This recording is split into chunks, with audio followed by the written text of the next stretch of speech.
sa'ilka lixaad wuxuu leeyahay waxaan ku noolahay waddanka Maraykanka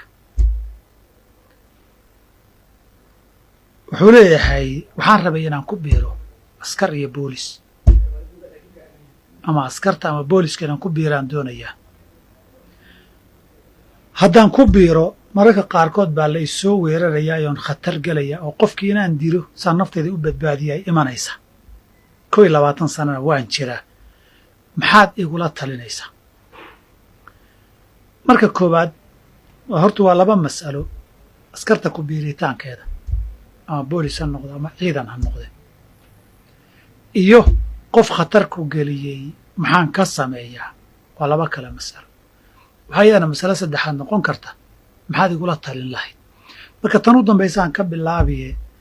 maxaad igula talin lahayd tala ahaan inaad iska daysaan kugula talin lahaa anigoon ku dhihin waa xaaraan iyo waa ku dambaabi hadday tala tahay qofka adduunyadan wuxuu tarayo inay diintiisu u badbaado baa mudnaanta koowaad leh masaladana masale maxallo khilaaf iyo muranka badan ka jira wey waxna waa wixii guud ee dadku tala ay u qaataan oo dan iyo maslaxad u arkaan waxna waa qofka shakhsiga wixii uu tala weydiistay gaar u ah wixii tala shakhsi u gaarihi hadhownu badbaadi doono aan war loo haynin meeshuna fitan badan tahay inaad iska dayso wax kaloo camal waa badan yahay ee xalaala raadsato oon mugdi ku jirin baan kugula talin lahaa midna waa talabaadee qofka hadduu naftiisa si sharci darraa ama xaq darraa khatar loo geliyo ama askari ha ahaado ama boolis ha ahaado ama ganacsada ha ahaado ama magaalaha jooge ciddaas soo weerartee naftiisa khatar gelinaysaay inuu iska difaaca u bannaan oo dafcu saa'il baa la yidhaahdaa qofka ku soo weeraray inaad iska celin karto wixii aad gaarsiisana uu hadur yahay nabiga xilligiisa alay slam nin baa nin gacanta ka qaniinay gacantiibuu xoog ugala soo baxay ilkaa bannaanka ku soo dhacay deenna nabigu u geeyey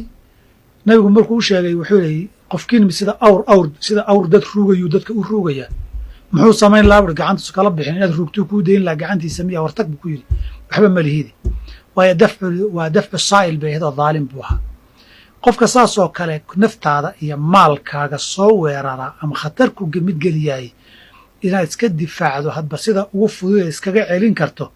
ilaa marka u dambaysa wax kale haddaad weydo inaad disho ay gaadhaay way bannaantahay masale askari iyo boolis ku xiranna maaha masalada soo hartay ee muhimkii waa masalada askar ma la noqon karaa wax gaaroo masalada xukun ahaan si guud marka looga hadlayo maraykan kaga xidhan ma jiro dowladaha aan muslimka ahayn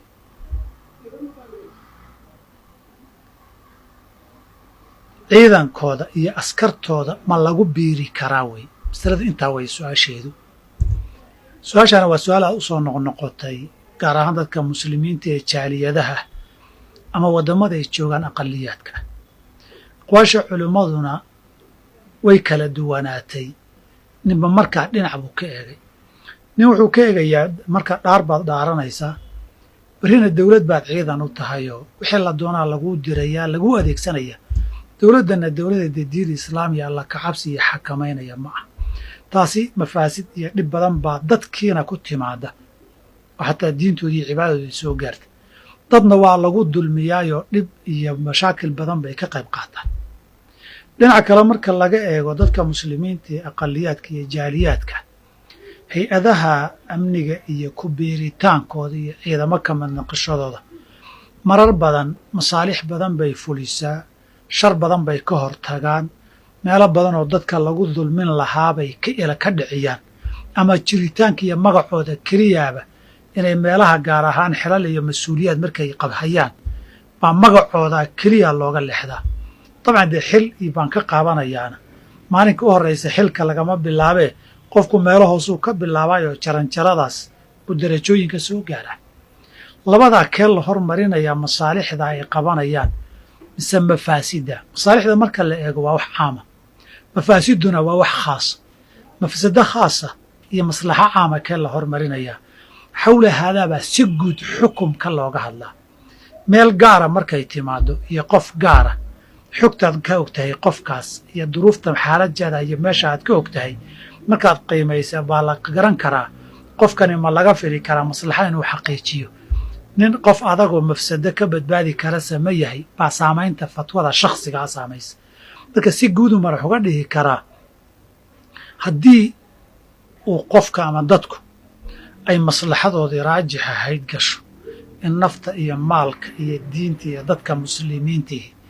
ay shar ka khafiifin karaan ama dhib lagu haya ka hortegi karaan guud ahaan inay galaan way u bannaantay haddayna waxba ka qaban karinna ma bannaana